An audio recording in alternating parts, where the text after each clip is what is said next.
नमस्कार दोस्तों, स्वागत है एक बार फिर से आपके अपने यूट्यूब चैनल जेडी एजुकेशन पर। आज हम फिर से एक नए वीडियो के माध्यम से बीएड 2025 के एंट्रेंस एग्जाम में आए हुए अ, हिंदी भाषा के पीवाईक्यू को हल करने वाले हैं, जो आपके 2026 में होने वाले एग्जाम में महत्वपूर्ण रोल निभाने वाला है। ये महत्वपूर्ण रोल कैसे निभाएगा? क्योंकि हिंदी का सिलेबस बहुत ही सीमित है, छोटा-सा है और बार-बार रिपीट करके वहीं से क्वेश्चन आते हैं।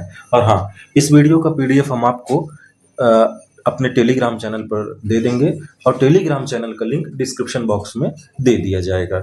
तो टेलीग्राम चैनल से ज़रूर जुड़िएगा, ना केवल इस वीडियो का पीडीएफ पाने के लिए बल्कि बीएड से संबंधित बहुत से अ, अपडेट आपको इस टेलीग्राम पर दिए जाते रहते हैं कि एग्ज़ाम कब हुआ, फॉर्म कब आया या इससे संबंधित कोई भी चीज़ की स्कॉलरशिप फॉर्म कब आ रही है, कैसे आ रही है, स्कॉलरशिप किसका आता है, किसका नहीं आता, या कोई भी समस्या हो तो आप वहाँ बात कर सकते हैं। आप क्योंकि वहाँ कई सारे बच्चे हैं तो आप आपस में भी बातें करते हैं वहाँ पे, तो टेलीग्राम चैनल से ज़रूर जुड़िएगा। और मैंने इसका ऑलरेडी 2 वीडियो दे दिया है 15-15 क्वेश्चन का, ठीक है? क्योंकि हिंदी भाषा में केवल 50 क्वेश्चन ही आते हैं। तो जब आप बीएड की एंट्रेंस एग्जाम देंगे तो उसमें 2 प्रश्न पत्र होते हैं, ठीक है? एक पहला, एक दूसरा। एक सुबह की पाली में होता है, दूसरा शाम की पाली में। तो यहाँ 50 में जीएस आता है और दूसरे इसके 50 में 51 से लेके 100 नंबर तक ये आता है हिंदी, ठीक है? हिंदी आता है। लेकिन अगर आपने इंग्लिश लिया है तो आपको इंग्लिश करना पड़ेगा, ना कि हिंदी। ज़्यादातर हिंदी ही लेने वाले हैं, इसलिए हम इसको हिंदी की क्लास चला रहे हैं, ठीक है? और दूसरे 50 में जो दूसरी पाली का होता है, इसमें आपका सब्जेक्ट रहता है। सब्जेक्ट का तात्पर्य इस चीज़ से है जगह कि आप कला वर्ग से हैं कि वाणिज्य वर्ग से हैं, ठीक है? ये जैसे आप कला वर्ग से हैं तो आपको सोशल करना पड़ता है और पहला वाला होता है मैथ, रीजनिंग, ये सब इसमें रहता है, ठीक है? और वाणिज्य वर्ग से हैं तो वाणिज्य का दूसरे हाफ में करना पड़ेगा, साइंस वर्ग से हैं तो दूसरे हाफ में आपको साइंस करना पड़ेगा। तो ये वाला जो सेक्शन है पहले प्रश्न पत्र का, जो हिंदी वाला सेक्शन है, अर्थात 51 से लेके 100 नंबर तक के क्वेश्चन का, इसी को हम हल करा रहे हैं। हम जीएस को भी साथ में लेके चल रहे हैं। जीएस के हम 2023 तक 25, 24 और 23 3 साल का कंप्लीट करा लिया है, ठीक है? तो चलते हैं आज के वीडियो पर, क्योंकि हम 30 नंबर क्वेश्चन तक हल कर चुके हैं, ठीक है? 30 और आज हम 31 नंबर से लेके 31 से तात्पर्य है 71 से लेके हम आज 100 नंबर तक का क्वेश्चन देखेंगे, ठीक है? क्योंकि हम 2 वीडियो ऑलरेडी दे चुके हैं तो उसमें आप देख लीजिएगा, वो वीडियो ज़रूर देखिएगा। और वहाँ पे हमने कॉन्सेप्ट भी क्लियर कराया है बहुत सी चीज़ों का, तो वो ज़रूरी है आपके लिए, उसको देखिएगा ज़रूर, चाहे जो हो जाए, ठीक है? तो अब हम चलते हैं आज के अपने वीडियो की तरफ। क्वेश्चन नंबर हम 80 तक के क्वेश्चन को देख चुके हैं, आज 20 क्वेश्चन कराएंगे तो 2025 का जो हिंदी भाषा का पीवाईक्यू है वो कंप्लीट हो जाएगा, ठीक? तो चलते हैं हम अब क्वेश्चन की ओर। मंत्रालय अथवा कार्यालय द्वारा निकाले गए आदेशों की सूचना का संकलन कहलाता है। जो मंत्रालय होते हैं, जैसे हमारा होता है ना, होम मिनिस्ट्री होता है, फॉरेन मिनिस्ट्री होता है, ठीक, महिला एवं बाल विकास मंत्रालय होता है, तो या कोई भी कार्यालय जैसे एनएसओ हुआ, एनएसएसओ हुआ, ठीक है? ऐसे जो भी कार्यालय हैं, इनसे कोई भी आदेश निकाला जाता है, उस आदेश को जब संकलित किया जाता है तो उसी को क्या कहते हैं? कार्यालय आदेश, अधिसूचना और परिपत्र या अर्ध सरकारी पत्र। तो इसे कहते हैं ऑफिस ऑर्डर, अर्थात कार्यालय सूचना, ठीक? कार्यालय सूचना, ठीक है? ऑप्शन नंबर ए, मंत्रालय अथवा कार्यालय द्वारा निकाले गए आदेशों की सूचना का संकलन कार्यालय आदेश कहलाता है। इसमें ऐसी सूचना होती है जिसका संबंध किसी कार्यालय के एक या अनेक कर्मचारियों से होता है। इसके अंतर्गत नियुक्ति, छुट्टियों की स्वीकृति या पदवृत्ति आदि की सूचनाएं दी जाती हैं, ठीक? इसमें फैक्ट है, इसमें कॉन्सेप्ट जैसा कुछ है नहीं, तो ये केवल फैक्ट है, ध्यान में रखिएगा। चलते हैं क्वेश्चन नंबर 82 की तरफ। क्या है? निम्नलिखित में से कौन सा शब्द सरकारी कार्यालयी पत्रों पर प्रयुक्त होने वाला शब्द नहीं है? ठीक है, कौन सा शब्द नहीं है? तो आदेश क्या सरकारी पत्रों पर आदेश निकाले जाते हैं? बिल्कुल निकाले जाते हैं। आदेश आता है तो सरकारी पत्र आता है तो सामान्य तौर पर आदेश ही होता है। प्रतिवेदन, बिल्कुल। अधिसूचना, जब कोई सूचना जारी की जाती है, ठीक, तो वो अधिसूचना होती है। तो निमंत्रण, निमंत्रण कोई सरकारी पत्र नहीं होता है, ठीक है। निमंत्रण सरकार जो है निमंत्रण के नाम से नहीं जारी करती है। तो ऑप्शन नंबर, इसका सही क्या होगा? ऑप्शन नंबर डी, निमंत्रण। क्या पूछ रहा है? पूछ रहा है कि कौन सा शब्द सरकारी कार्यालयी पत्रों पर प्रयुक्त होने वाला नहीं है? तो निमंत्रण है। आदेश भी होता है, प्रतिवेदन भी होता है, सूचना, लेकिन निमंत्रण जैसा कुछ नहीं होता सरकारी प्रपत्रों में, ठीक है। चलते हैं नेक्स्ट क्वेश्चन, क्वेश्चन नंबर 83 की तरफ। वर्णमाला का कौन सा अक्षर पुल्लिंग नहीं है? वर्णमाला का कौन सा अक्षर पुल्लिंग नहीं है? जा, आ, चा, टा, आ, पा।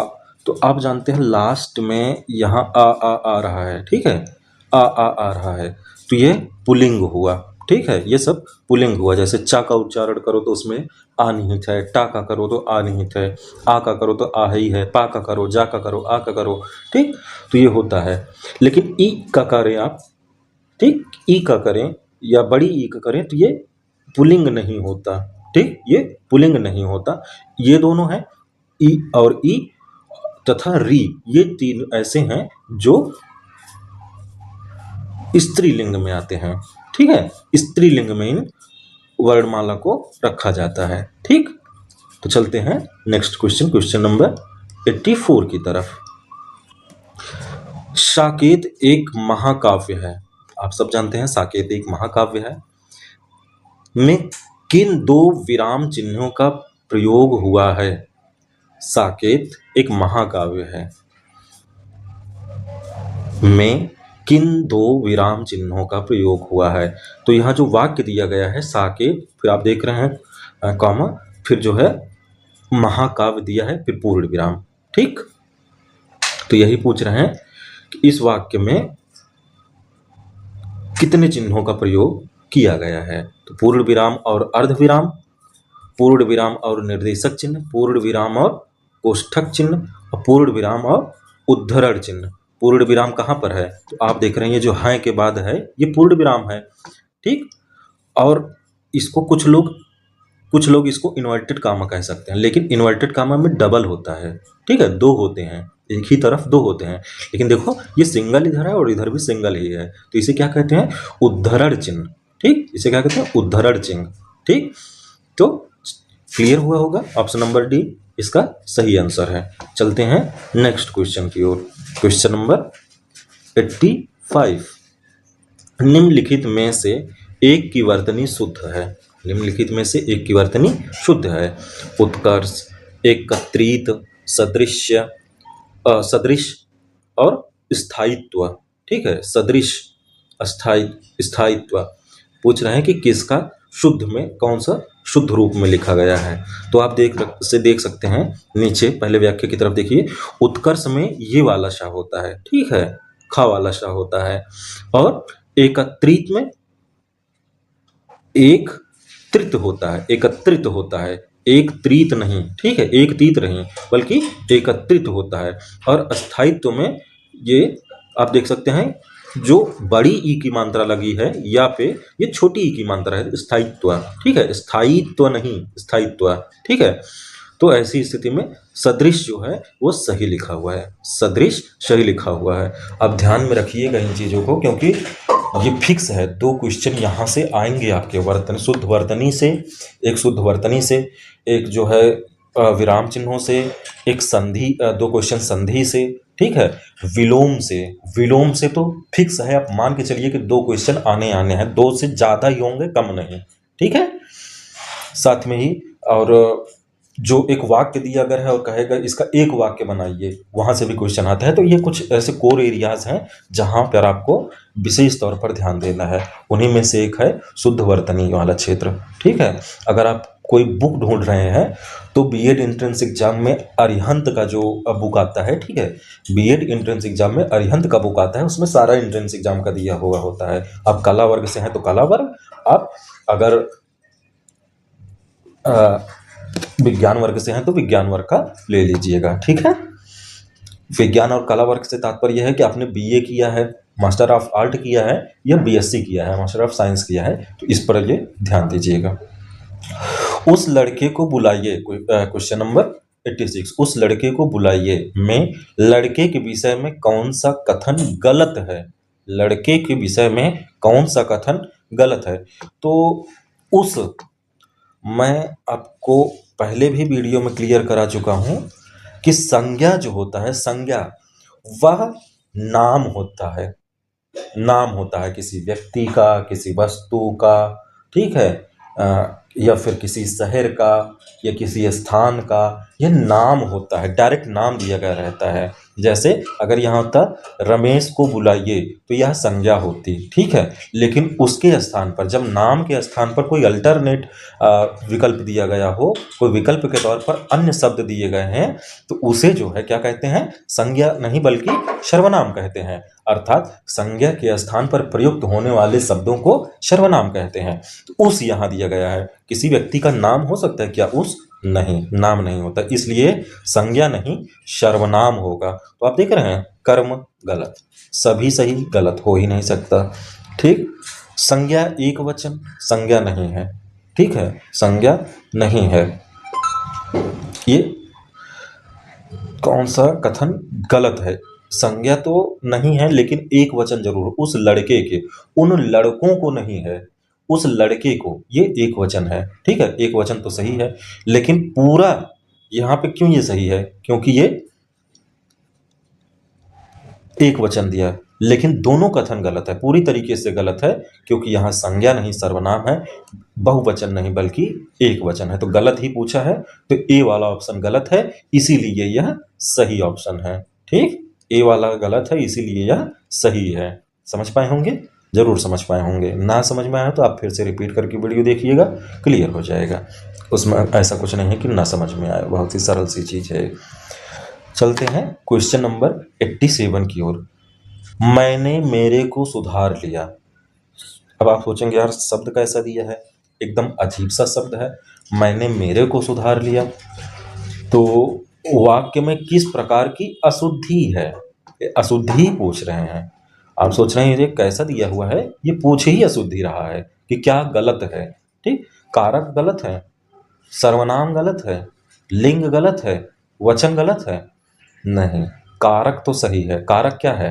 कर्म, सुधारना, सुधारना, तो सुधारना सही है, ठीक है। लिंग क्या है?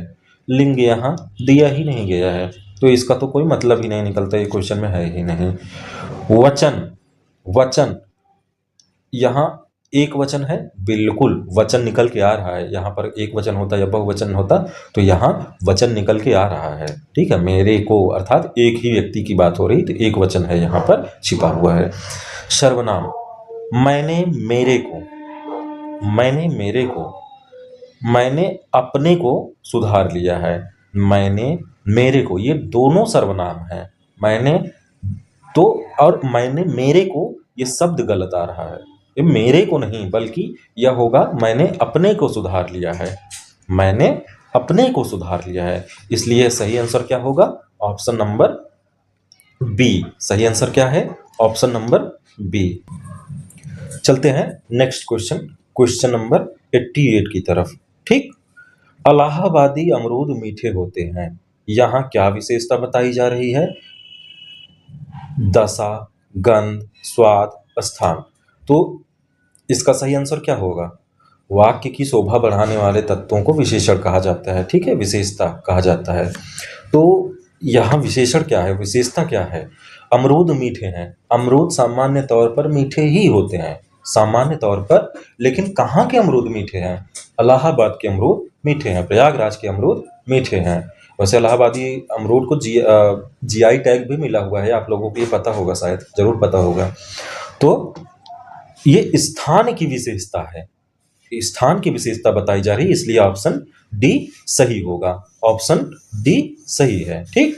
इलाहाबादी अमरूद मीठे होते हैं। तो चलते हैं हम इसकी व्याख्या की तरफ एक बार देख लेते हैं। इलाहाबादी अमरूद मीठे होते हैं, इस वाक्य में स्थान का नाम इलाहाबाद दिया हुआ है। अतः यहाँ मीठे अमरूद के स्थान की विशेषता बताई जा रही है। ठीक, क्लियर, जरूर क्लियर होगा। चलते हैं नेक्स्ट क्वेश्चन, क्वेश्चन नंबर 89 की ओर। निम्नलिखित वाक्यों में से एक में संयुक्त प्रक्रिया का प्रयोग नहीं हुआ है। संयुक्त प्रक्रिया का प्रयोग नहीं हुआ है। संयुक्त मंत्र क्या होता है? जोड़ना, जोड़ना। ठीक, तो क्या है ऑप्शन? ऑप्शन नंबर ए, लड़का रो पड़ा। ऑप्शन बी, हत्यारे ने मार डाला। ऑप्शन डी, लड़की उठ बैठी। और ऑप्शन डी, वह क्षण भर में आएगा। वह क्षण भर में आएगा। तो इसका सही आंसर क्या है? ऑप्शन नंबर डी, वह क्षण भर में आएगा। वाक्य में संयुक्त क्रिया नहीं है, जबकि रो पड़ा, मार डाला, उठ बैठी। अब देख रहे हैं, रो पड़ा, यहां एक संयुक्त प्रक्रिया हो रही है। रोना और दशा, दशा भी बताई जा रही है। रो रहा है, साथ में रोने की वो बिलख बिलख के रो पड़ा। ठीक है, उस दौरान वो रोने लगा। मार डाला, मार डाला, यहां एक संयुक्त वाक्य बताया जा रहा है। मार डाला। उठ बैठी, यहां भी जैसे उठना बैठना, मार डालना, रोना, रोना धोना। ठीक है, ये सब क्या है? ये सब संयुक्त वाक्य हैं। लेकिन यहां ऐसा कोई संयुक्त वाक्य नहीं दिया गया है। वह क्षण भर में आएगा, एक वाक्य दिया गया है इसमें। वह जो है संयुक्त अक्षर इसमें नहीं दिख रहे हैं, संयुक्त वर्ड जो है नहीं दिखाई पड़ रहे हैं इसमें, क्रियाएं। इसलिए इसका ऑप्शन डी सही है, क्योंकि यहाँ पर कोई भी संयुक्त क्रिया प्रयोग में नहीं लाई गई है। तो चलते हैं नेक्स्ट क्वेश्चन, क्वेश्चन नंबर 90। ठीक, रविवार है, कॉमा, वह घर पर ही रहेगा। रविवार है, कॉमा, वह घर पर ही रहेगा। और इसमें देख रहे हैं हाइफन दिया हुआ है, नीचे अंडरलाइन किया गया है, रेखांकित किया गया है। कौन से शब्द को? ही शब्द को। वह रविवार है, कॉमा, वह घर पर ही रहेगा। तो ही को अंडरलाइन किया गया है, रेखांकित किया गया है। अब क्वेश्चन क्या है कि रेखांकित शब्द को पहचानिए। जो रेखांकित शब्द दिया गया है वह क्या है, यही पूछ रहे हैं कि वह क्या है। तो सर्वनाम, सर्वनाम क्या है इसमें? सर्वनाम वह है, मैंने अभी बताया ना, जब स्थान या किसी शहर का नाम, किसी वस्तु का नाम, किसी व्यक्ति का नाम, डायरेक्ट नाम दिया गया हो तो वह संज्ञा होता है। उसके स्थान पर यदि कुछ भी और प्रयोग में लाया जाए तो वह सर्वनाम होता है। प्रत्यय, प्रत्यय वह चीज है जो बाद में लगे, पहले लग जाए और पहले लगने से कोई सार्थक शब्द बन के आ जाए। निपात, हाँ, इसमें निपात है। उपसर्ग, उपसर्ग बाद में लगता है, और बाद में लगने के कारण, जैसे प्रत्यय को समझिए, जैसे ज्ञान एक शब्द है, ज्ञान एक शब्द है, ठीक है, लेकिन अगर उसमें वी लग जाए, प्रत्यय पहले लगता है, मूल शब्द के पहले लगता है, ठीक है, मूल शब्द के पहले, तो वह क्या बन गया? विज्ञान। एक नए शब्द का जन्म हुआ कि नहीं? एक सार्थक, एक नए सार्थक शब्द का जन्म हुआ। ठीक, उपसर्ग में, उपसर्ग में यही बाद में लगता है और उससे कोई सार्थक शब्द निकलता है। ठीक है, निपात, रविवार है, वह घर पर ही रहेगा, वाक्य शब्द में निपात है। वाक्य किसी शब्द या पद के बाद जो अव्यय लगकर एक विशेष बल की अवधारणा को व्यक्त करते हैं उन्हें निपात कहते हैं। अर्थात कोई वाक्य दिया गया है, कोई वाक्य दिया गया है, किसी शब्द या पद के बाद, किसी शब्द या पद के बाद अव्यय लगाकर उस पे एक व्यल, एक विशेष बल का, एक, तुम देख रहे हो, एक फोर्स दिया जा रहा है इस वाक्य, वह घर पर ही रहेगा। तो ही में एक फोर्स लग रहा है, एक बल लगाया जा रहा है, इसको जान के हाईलाइट किया जा रहा है कि यह ध्यान में रहे कि वह घर पर ही रहेगा, बाहर आज नहीं निकलेगा। ठीक, तो ऐसी चीजों को निपात कहते हैं, जैसे ही, भी, तो, तक, एकमात्र या मात्र, भर, ऐसी चीजें होती हैं, जैसे दिन भर, दिन भर। ठीक है, तो एक मात्र, यहां तक, यहां तक, तो ऐसी चीजें जो होती हैं लास्ट में जो लग रहे हैं, जैसे मात्र हो गया, जैसे भर हो गया, जैसे तक हो गया, ये सब होता है निपात। ठीक, क्लियर हुआ होगा, इसलिए ऑप्शन सी सही है। क्या सही है इसमें? Option number C. क्योंकि रेखांकित शब्द जो भी लगा हुआ है यह निपात को दर्शाता है। ठीक, क्लियर। चलते हैं नेक्स्ट क्वेश्चन, क्वेश्चन नंबर 91। क्या है? लिंग संबंधी अनुपयुक्त विकल्प निम्नलिखित में से कौन सा है? लिंग संबंधी अनुपयुक्त अर्थात गलत, जो उपयुक्त नहीं है बावजूद उसके दिया गया है। ठीक, लिंग संबंधी अनुपयुक्त विकल्प निम्नलिखित में से कौन सा है? तो भगवान भगवती, भगवान भगवती, बिल्कुल ये सार्थक है। दोनों भगवान होता है, जो स्त्री स्वरूप हमारे गॉडेज हैं उनको क्या कहते हैं हम लोग? उनको भगवती हिंदी में कहते हैं। ठीक, कर्ता कर्ती नहीं, कर्ता कर्ती नहीं होगा बल्कि कर्त्री होगा। ठीक है, कर्त्री होगा। विद्वान विदुषी, विद्वान कौन होते हैं? जो पुरुष होते हैं उनको विद्वान कहा जाता है, जो महिलाएं होती हैं उनको विदुषी कहा जाता है। सम्राट सम्राज्ञी, जैसे युधिष्ठिर सम्राट थे, युधिष्ठिर सम्राट थे, लेकिन द्रौपदी क्या थी? साम्राज्ञी थी। क्यों? स्त्रीलिंग होने पर उनको सम्राज्ञी। यहाँ कर्ता जो दिया गया है इसका कर्ती नहीं होगा बल्कि कर्त्री होगा। ठीक है, यहाँ त्रा होगा ना कि ता होगा, इसलिए ऑप्शन बी सही है। क्यों? क्योंकि ऑप्शन बी गलत है, इसीलिए यह सही है। दिए गए विकल्पों में लिंग संबंधी अनुपयुक्त जोड़ा कर्ता कर्ती है, इसका शुद्ध रूप कर्ता और कर्त्री होगा। ठीक, शेष विकल्प सही दिए गए हैं। चलते हैं नेक्स्ट क्वेश्चन, क्वेश्चन नंबर 92 की ओर। हे राम, फिर विस्मयादिबोधक चिन्ह, मेरी रक्षा करो। हे राम, फिर विस्मयादिबोधक चिन्ह। ठीक, सॉरी, हे राम मेरी रक्षा करो, इस वाक्य में कौन सा कारक है? कारक कौन सा है? अपादान कारक और संप्रदान कारक, अधिकरण कारक, संबोधन कारक। ठीक, तो इसमें क्या है? संबोधन कारक। राम को संबोधित किया जा रहा है, पुकारा जा रहा है। देख रहे हो, हे राम, हे राम। यहां संबोधित किया जा रहा है, किसको? राम को संबोधित किया जा रहा है। हे जैसे शब्द का प्रयोग हुआ है यहां पर। ठीक, तो यह संबोधन कारक हुआ। जब किसी को संबोधित किया जाए, किसी वस्तु को या किसी व्यक्ति को या किसी स्थान को, शहर को या किसी ग्रह उपग्रह इत्यादि कुछ भी जब संबोधित किया जाए, ठीक, जैसे वो चंद्रमा, तो यहाँ भी क्या है? संबोधन है। तो जब संबोधित किया जाए ऐसे शब्दों को बड़ी आसानी से आप पहचान सकते हैं, प्रैक्टिस से आप बड़े आसानी से पहचान पाएंगे। ये ऐसा कुछ कठिन इसमें नहीं है। तो हे राम, तो यह राम को संबोधित किया जा रहा है। ठीक, तो क्लियर। चलते हैं नेक्स्ट क्वेश्चन, क्वेश्चन नंबर 93 की ओर। स्वयंभू शब्द का अर्थ है, स्वयंभू शब्द का अर्थ है स्वावलंबी, स्वतः उत्पन्न, सर्वश्रेष्ठ या सर्वोपरि। तो स्वावलंबी का अर्थ होता है आत्मनिर्भर। स्वावलंबी का शब्द होता है आत्मनिर्भर। हाँ, कहने का मतलब कि वो खुद से, वो किसी के अधीन नहीं है, वो खुद से ही सब कुछ कर सकता है। स्वतः उत्पन्न, हाँ, स्वतः उत्पन्न, ऐसा व्यक्ति जो स्वयं ही उत्पन्न हो गया हो। ठीक है, तो वह कौन होता है? स्वयंभू होता है। सर्वश्रेष्ठ, सर्वश्रेष्ठ का मतलब होता है, आप सब जानते हैं, सर्वश्रेष्ठ का मतलब कि सबसे श्रेष्ठ, और सर्वोपरि का तात्पर्य सबसे ऊपर। ठीक, तो इसका सही आंसर क्या होगा? स्वयंभू का उत्पन्न जो है तात्पर्य, वो स्वयंभू का तात्पर्य स्वतः उत्पन्न से है। इसीलिए भगवान शंकर का जो है स्वयंभू कहा जाता है, क्योंकि उनके कोई माता पिता या उत्पन्न करने वाला उनको नहीं है। ठीक, क्लियर? जरूर क्लियर होगा। अगर नहीं है तो चलो फिर से समझ लेते हैं। पर जैसे मान लो कि कोई जमीन से कोई किसी इंसान, कल्पना करो कि किसी इंसान का जन्म हो गया।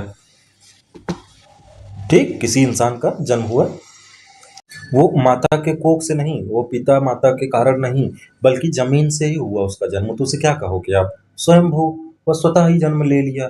ठीक, तो इसका ऑप्शन नंबर बी सही है। ठीक, चलते हैं नेक्स्ट क्वेश्चन, क्वेश्चन नंबर 94। सुहावना, लिखाई व छलिया में निहित प्रत्यय के लिए सही विकल्प का चयन कीजिए। ठीक, तो जो सुहावना शब्द दिया गया है, लिखाई व छलिया दिया गया है, इसमें प्रत्यय कौन सा लगा है यही पूछ रहे हैं। ठीक, तो आवना, खाई या ये क्या है, ऑप्शन ए सही है? नहीं, बिल्कुल नहीं।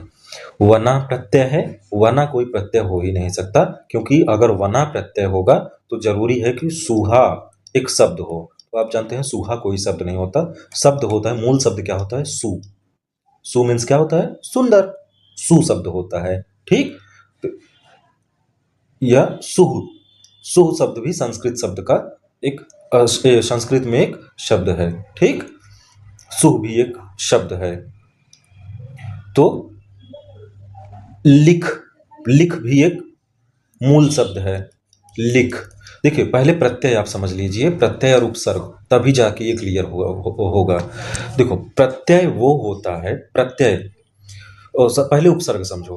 पहले उपसर्ग, जैसे कोई मूल शब्द दिया गया है, ठीक है, कोई मूल शब्द दिया गया है, उसमें अगर कोई उसके पहले, उस शब्द के पहले कोई वर्ड लग जाए, कोई शब्द लग जाए और इन दोनों के मेल से नए शब्द का जन्म हो, सार्थक नए शब्द का जन्म हो, तो उसे क्या कहते हैं?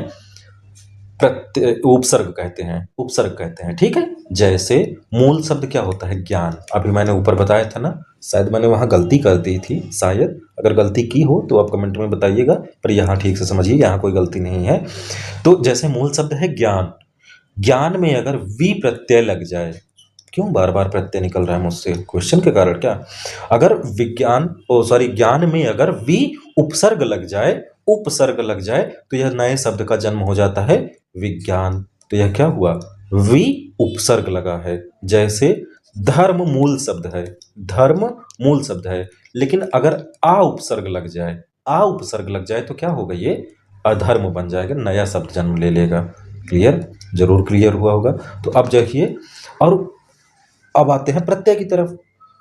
प्रत्यय में जो यहाँ उपसर्ग में पहले लगता था, उपसर्ग में जो पहले लगता था, यहाँ बाद में वही शब्द लगेगा। अर्थात मूल शब्द के बाद में किसी शब्द के लग जाने से कोई नया शब्द सार्थक शब्द बन जाए, कोई नया सार्थक शब्द बन जाए, तो उसे ही प्रत्यय कहते हैं। जैसे उदाहरण के लिए सुंदर एक शब्द होता है, सुंदर।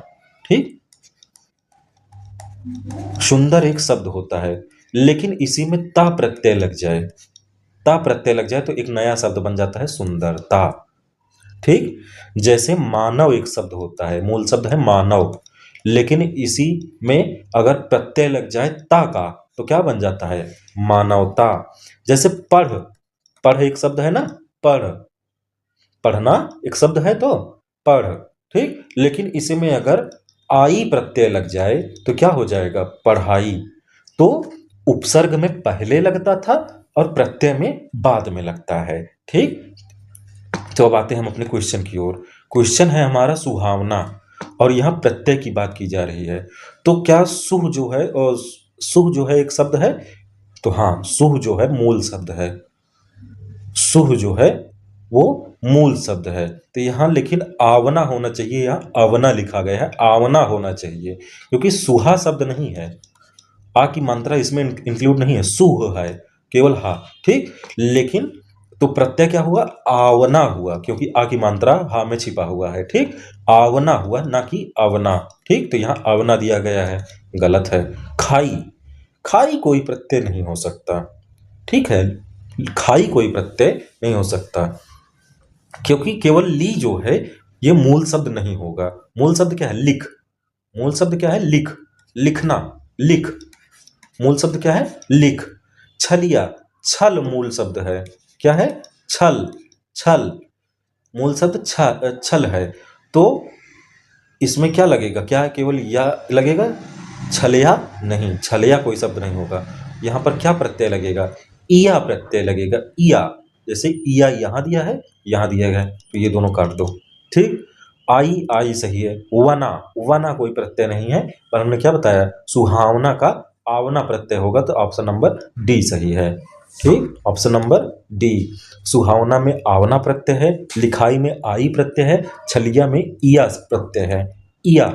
ठीक, तो चलते हैं नेक्स्ट क्वेश्चन, क्वेश्चन नंबर 95 की ओर। निम्नलिखित में से विलोम शब्दों की दृष्टि से एक युग्म गलत है। विलोम शब्द हमने कहा था ना, विलोम से आते हैं क्वेश्चन। हर पेपर में, ये बीएड का जो एंट्रेंस एग्जाम हुआ है, हर साल 2 से 3 क्वेश्चन विलोम के आने हैं। ये आप ध्यान में रख के चलिएगा। आप विलोम को छोड़ नहीं सकते किसी भी कंडीशन में। मजे की बात तो ये होती है कि विलोम जो है बड़े इजी क्वेश्चन होते हैं, तो आप इसे बड़े आराम से, बहुत ही आराम से सॉल्व कर लेंगे। ठीक, तो क्या है क्वेश्चन? निम्नलिखित शब्दों में विलोम शब्द की दृष्टि से एक युग्म गलत है। विधि का निषेध, तो हाँ, विधि का निषेध होता है, यह सही है। दोनों एक दूसरे के विलोम है। आह्वान का विसर्जन, पहले दिन नवरात्रि के आप आवाहन करते हैं और नवमी के दिन विसर्जन करते हैं, तो दोनों एक दूसरे के बिल्कुल अपोजिट हैं। अमीय हलाहल, अमीय का अमी जो होता है, अमी जो है वो क्या है? अमी अमृत का पर्यायवाची है, तो इसका हलाहल क्या है? हलाहल विष का पर्यायवाची है। तो अमृत और विष दोनों क्या है? एक दूसरे के अपोजिट है। आग्रह विग्रह नहीं, आग्रह का दुराग्रह होगा, विग्रह नहीं होगा। ठीक है, आग्रह का दुराग्रह होगा, ना कि विग्रह होगा। तो ऑप्शन नंबर सी। क्यों? क्योंकि इसमें सेट नहीं बैठ रहा है, ये एक दूसरे के विलोम नहीं है।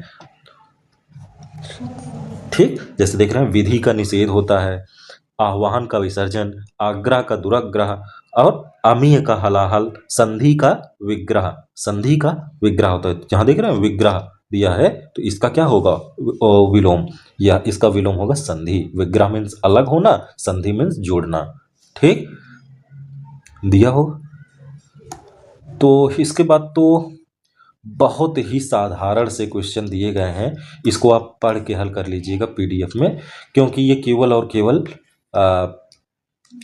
5 क्वेश्चन आपके आते हैं, गद्यांश पढ़कर पूछे जाते हैं। गद्यांश को आप पढ़िएगा और इसको हल कर लीजिएगा। इसमें क्या ही पढ़ाना, ठीक है, इसमें क्या ही पढ़ाना, आप इसको अच्छे से पढ़िएगा। और हाँ, मैं इसकी गारंटी देता हूँ, आप दो बार आप यार इसको कायदे से पढ़ लेंगे ना, एकदम स्थायित्व मन से, मन को एकदम शांत करके पानी वानी पी के 2 बार आराम से पढ़िएगा। केवल पढ़ने पर फोकस करिएगा, 2 बार पढ़ लीजिएगा केवल, बस।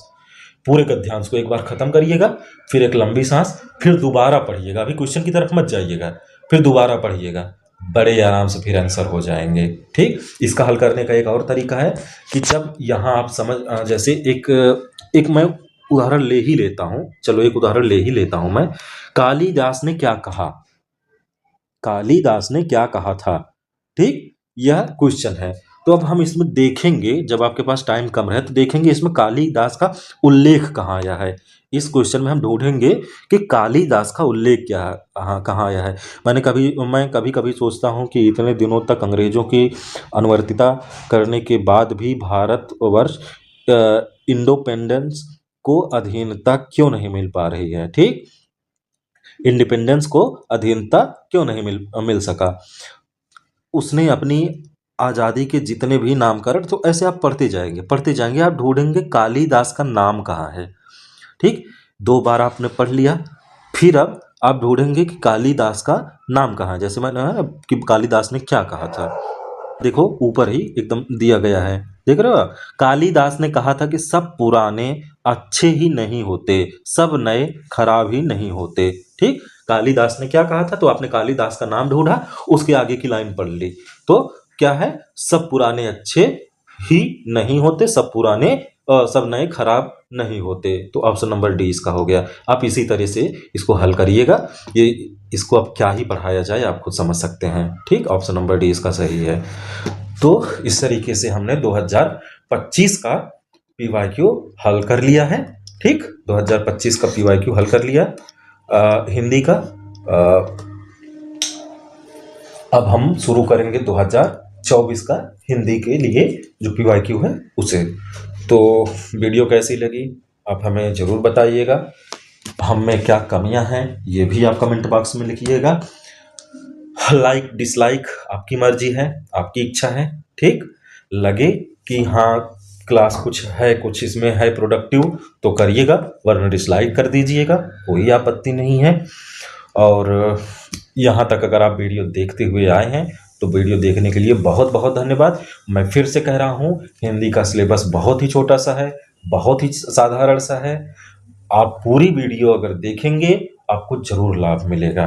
क्यों? क्योंकि बार बार वही क्वेश्चन निकल के आते हैं, बार बार वही क्वेश्चन। कॉन्सेप्ट तो सबका सेम ही रहता है एटलीस्ट। अब प्रत्यय और उपसर्ग में कोई अलग अलग वर्षों में कॉन्सेप्ट नहीं छूट जाता है। ठीक, तो हमने कॉन्सेप्ट कराया है साथ में क्वेश्चन के साथ में, 1-2 वर्षों का और पढ़ाएंगे तो उसमें जो है हम कॉन्सेप्ट कराते चलेंगे ताकि आपको कोई सी भी तरीके की कोई प्रॉब्लम ना हो। ठीक, बाद में हम केवल आंसर कराते हुए निकल चलेंगे। तो चलिए आज के लिए बस इतना ही। आपका बहुत बहुत धन्यवाद।